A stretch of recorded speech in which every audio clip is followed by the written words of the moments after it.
I have been watching the fallout regarding Lindsey Buckingham's dismissal from Fleetwood Mac very ardently since the whole thing broke, at least publicly. Lindsey appears to have known it. I guess he got the news in February, shortly after the Music Cares event, that at least publicly we're told precipitated his dismissal from the band. I think April is around the time when the general public got to know that Lindsey Buckingham had been, quote, fired.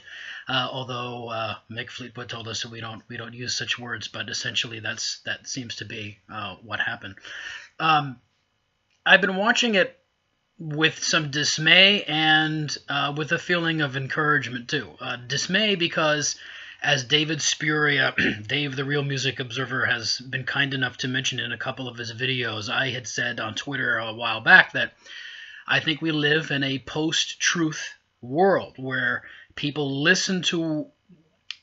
before they listen to one another, they choose sides. They already know what camp they're in before they've heard a word come out of the mouth of someone of an imposing perspective. And that's true today in all lines of society and culture, whether it's politics or it's music or it's environmental issues, economic issues or theory, whatever it might be. The Fleetwood Mac calamity, the tragedy that it has been a microcosm of that, because we have seen Lindsey Buckingham fans pitting themselves against Stevie Nicks supporters, and there's no in between. There's no gray area. There's no nuance. We're not allowed to have a middle ground. There is no centrist in any of this discussion. I love the fact that people like Bob Woodward call themselves radical centrists, I think is what he has referred to himself as recently and before then. And there are very few of those left, it seems. It's either black or white. It's all or nothing. It's us against them. It's zero-sum games with regard to so much in the world that we live in today. But I also have followed it, like I said, with a feeling of encouragement. I am thrilled to see that this many people still care this deeply about this music, because I thought those days had passed us by. We live in an era now where the rock era is referred to as just that, an era, which to me feels like it's been dismissed to the Museum of American Culture. It's a bygone thing that happened, and now it's its own era. And it's done. It often does feel that way, and I think the death of Tom Petty hurt so badly in part because it signaled yet another blow to to the kind of world that enabled the cultural vibrancy from which the rock era emerged. The reason I wanted to make this video is to maybe hone in on a few reasons why I think there is room for nuance in this discussion about what has happened with Fleetwood Mac. I don't think we're getting necessarily a lot of nuance from people who have done good work. I like Dave the Real Music Observer's work. I am thrilled that there's someone out there that cares as deeply as he does about the music that I love myself. And he's making all these videos about Fleetwood Mac and Journey and Neil Schon and all sorts of people, which is wonderful. But I think some of the work that Dave does and some of the response that it engenders, and independently of all that, just people who weren't even aware of Dave or any of that, but themselves have very impassioned feelings about Fleetwood Mac and Lindsey Buckingham and Stevie Nicks. I think we have not seen a lot of middle ground. We've not seen a lot of nuance in the discussion. We've not seen a lot of people consider the possibility that there is some gray area here, that it's not just Stevie is this horrible, vain person who is a full of herself rock goddess who has unceremoniously dismissed the Fleetwood Mac's, the architect of Fleetwood Mac sound as at least the sound that Fleetwood Mac had from the Rumours album on forward. Well, beginning with their debut together in the Buckingham and Nicks era, the self-titled Fleetwood Mac album of, I believe, 1975, right? And then Rumours comes out in 1977. There was a whole story of Fleetwood Mac before then. There was the beautiful Bob Welch era, especially Mystery to Me, a great album with Hypnotize and Emerald Eyes, two songs that I love. There, of course, was the incredible Peter Green stuff. Peter Green of Black Magic Woman fame, and the Green Menalishi, and all of that wonderful work that they did with Peter Green. Or there's the camp that's, well, Lindsey is just a victim of all of this. He, as I think Dave put it in one recent video that got a response from Lindsey's wife, Kristen, he did nothing to be fired. I don't think he necessarily did anything to be fired. I don't think he committed a fireable offense. I don't think that if the lawsuit that Lindsey Buckingham's attorneys have filed against Fleetwood Mac it results in any kind of a trial or a court proceeding, I don't think Fleetwood Mac would have a very easy time demonstrating to a judge that Lindsey had committed any kind of fireable offense, anything that deserved some kind of termination, such as what he has experienced. But I will tell you this: let's get to the middle ground here. One thing that I think people who are engaged in this discussion should do is watch the Destiny Rules documentary from 2003. I think you learn a lot about the dynamic between Stevie and Lindsey, which by then, 2003, had been through a lot. Right? I mean, they are a romantic unit when they enter Fleetwood Mac that pretty quickly gets blown up. All of those, a lot of that story is told on the Rumors record. Then there's all of course, the famous romantic entanglements that ensue within the band and on its periphery. Then you have Tango in the Night come out in, I believe, 1987, and Lindsey refuses to tour because it took them something like a year to make the record. They saw Stevie Nicks, he says, for a couple of weeks, I think, during the recording sessions. And Stevie, as Lindsey has described it, I guess was dealing with perhaps some addiction or other things were going on in her life that led Lindsey to believe that a tour was going to be a chaotic and insufferable experience that he didn't want to be a part of, and so he left the band. So that had happened. The Rumors era romantic entanglement stuff had happened. Lindsey wasn't a part of the band until they cut the live record in 1998, which was an absolutely brilliant piece of work that almost won Grammy of the Year. Bob Dylan instead won it for Time Out of Mind, deservedly so, that year. But that was a wonderful record. It finally brought Silver Springs to public attention after it had gotten cut shamefully from the Rumors record. Beautiful Stevie Nicks record or song, and you have Bleed to Love Her, a beautiful Lindsey Buckingham contribution to that album. Then you have 2003 when they cut Say You Will, and you see what the experience is like for the rest of the band to record an album with Lindsey Buckingham. Lindsey Buckingham is, as I've said, the brilliant architect of the sound for which people, by and large, know Fleetwood Mac today. And he, in 2003, is still of a mindset that the band was in 1976 and 77 when they were making all of that brilliant music on Rumors. He wants to be that band still that is as vibrant a creative force as it was at that point, 20, 30 years prior. The rest of the band wasn't with him on that. You see Stevie Nicks saying, well, this isn't about art anymore in that documentary. The people who were buying Rumors and our debut, or even Tango in the Night and Mirage, they're not, as I think she put it at one point, I'm paraphrasing, but laying on the ground smoking a bong and scouring the pages of Billboard magazine to see what the top album was. They were worried about paying their rent and feeding their kids and sending their kids to college and paying their mortgage and whatever else. So it wasn't about art, Stevie suggested. To Lindsey, it very much was and is and always has been. There's also a moment in that documentary when Mick Fleetwood is exasperated when Lindsey Buckingham refers to, I think, a friend of his who had been the director on an indie film and was living in a two-bedroom apartment in Los Angeles, and Lindsey was almost waxing poetic about how the wonderful creative freedom that person enjoyed, doing what he loved and not caring about whether he's being compensated handsomely for it, as Lindsey and the rest of Fleetwood Mac certainly have been over the years. But most crucially, you see, well, before I get to the most crucial example, I do also want to note that Lindsey had the chutzpah, and I love Lindsey Buckingham. I mean, Lindsey Buckingham's solo work is magical. It is brilliant. I've called it a minor miracle.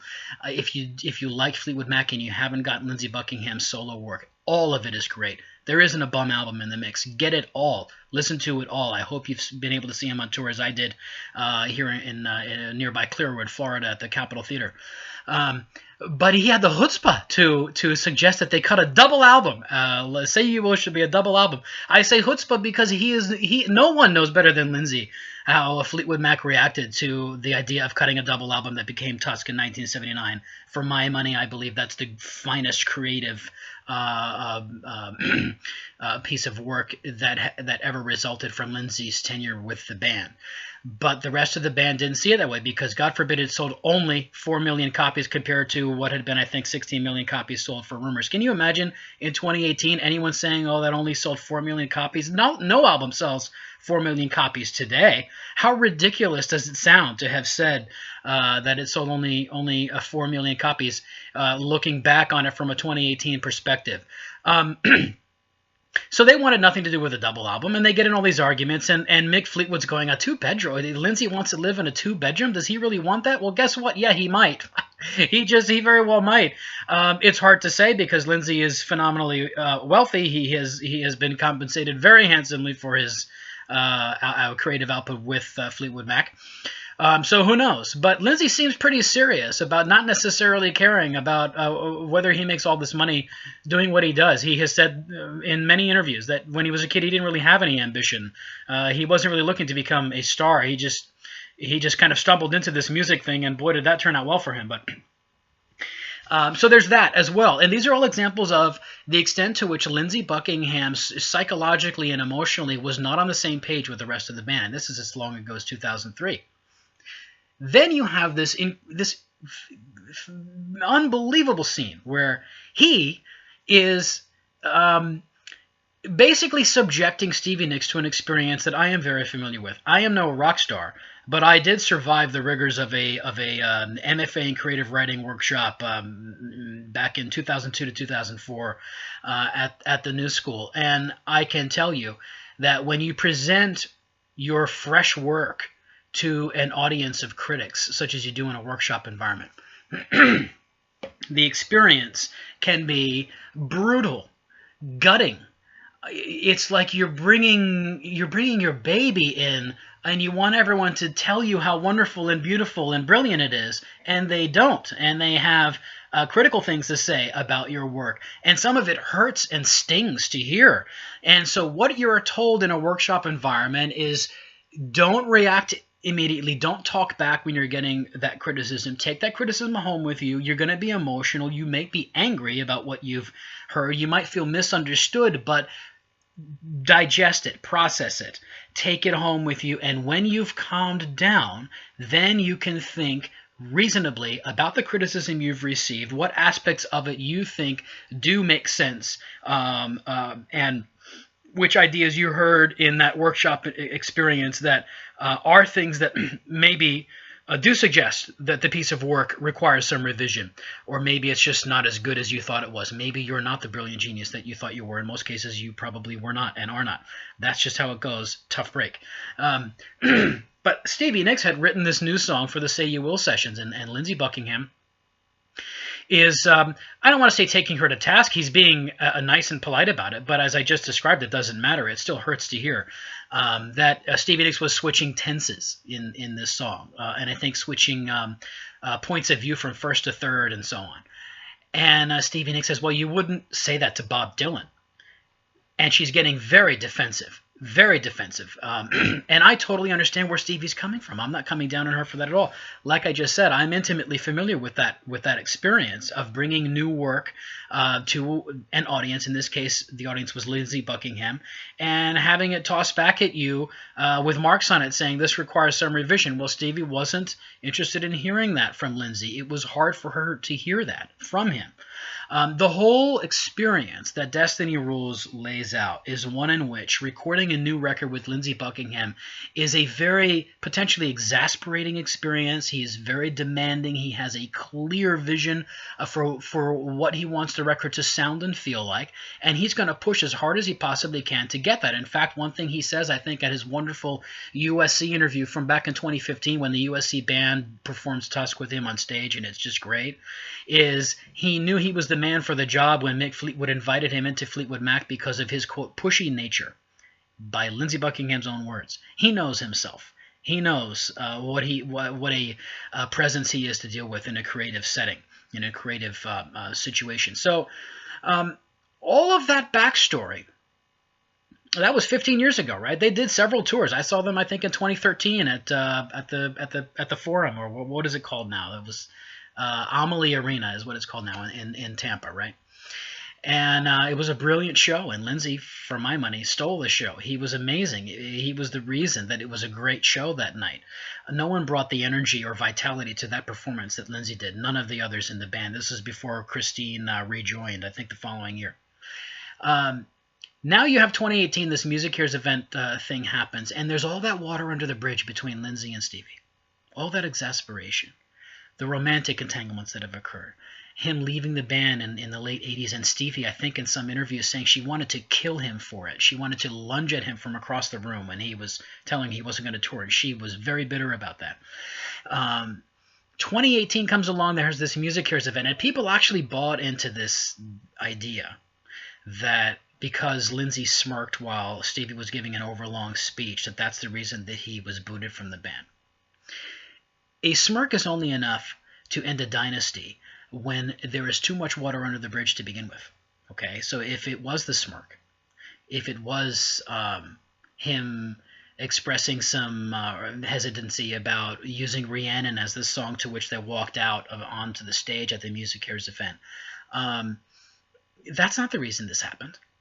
This likely happened because as Stevie Nicks is entering her 70s, in the aftermath of the death of one of her dearest creative partners in Tom Petty, she may have come to the conclusion that she just couldn't be a part of this relationship with Lindsey Buckingham anymore, creative, professional, or otherwise. And guess what? That's her prerogative. Is it sad? Is it tragic? Yes. But is this all Stevie Nicks is a terrible person, or all Lindsey Buckingham is this unfortunate innocent victim in all of this? I'm not saying Lindsey has done anything wrong. He hasn't. He's just been himself. There's nothing wrong with that. It just is who he is. But guess what? Who he is at Stevie Nicks' point in life might be a little too much for her to have the patience to deal with, and that's her prerogative. That's where I think there's some middle ground here. I am a much more a member of the Lindsey Buckingham fold than I am the Stevie Nicks fold. I adore Stevie. I think she's a wonderful talent, a great writer, and yes, I think she then and now has great vocals. But there's something about Lindsey's artistic integrity and intensity. There's something about what an emotional, creative genius he is. In fact, in Destiny Rules, there is a moment when he says to Stevie Nicks, if you don't think it means an F of a lot to me that we're recording this new album together, and he means to say you're wrong, but I think he doesn't even finish the sentence. He turns around away from Stevie and wipes tears out of his eyes. That's how emotional Lindsey is about what Fleetwood Mac means to him, and that's why it's so heartbreaking to see what has happened to Lindsey in all of this. So my point here is the bottom line is this. It takes two to tango. This is a two-way street, not a one-way street, okay?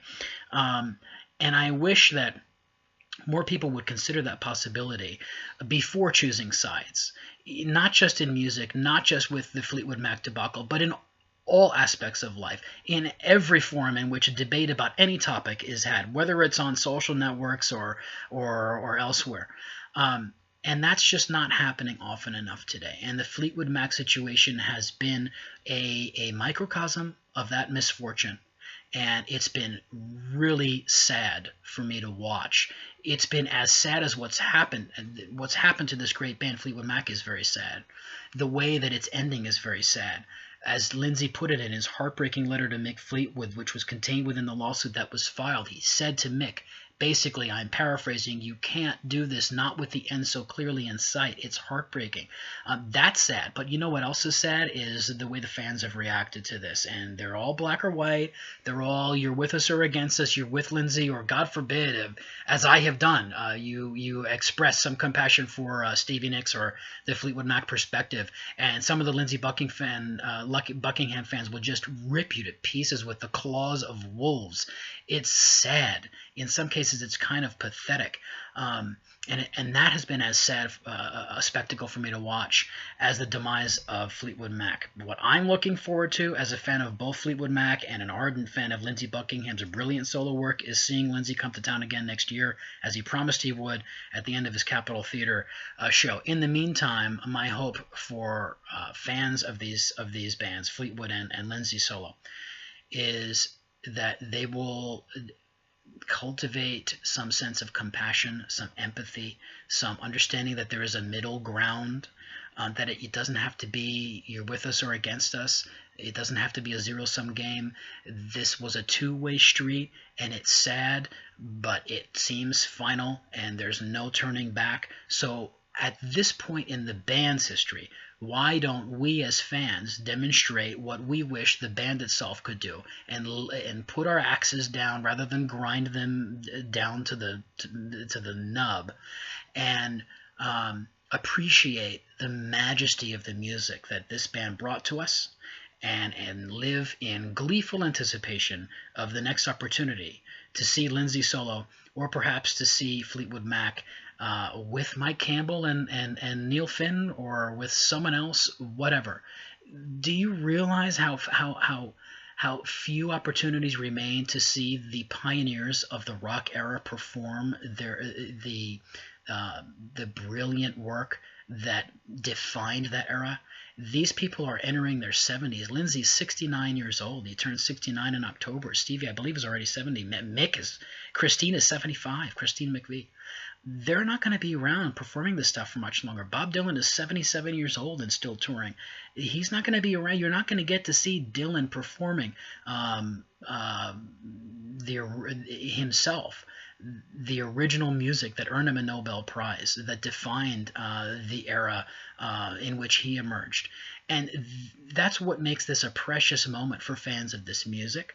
And I think that's what we should be focused on, rather than trying to rip ourselves or one another to pieces over whatever petty dramas may remain within these bands and within their fan bases. Okay?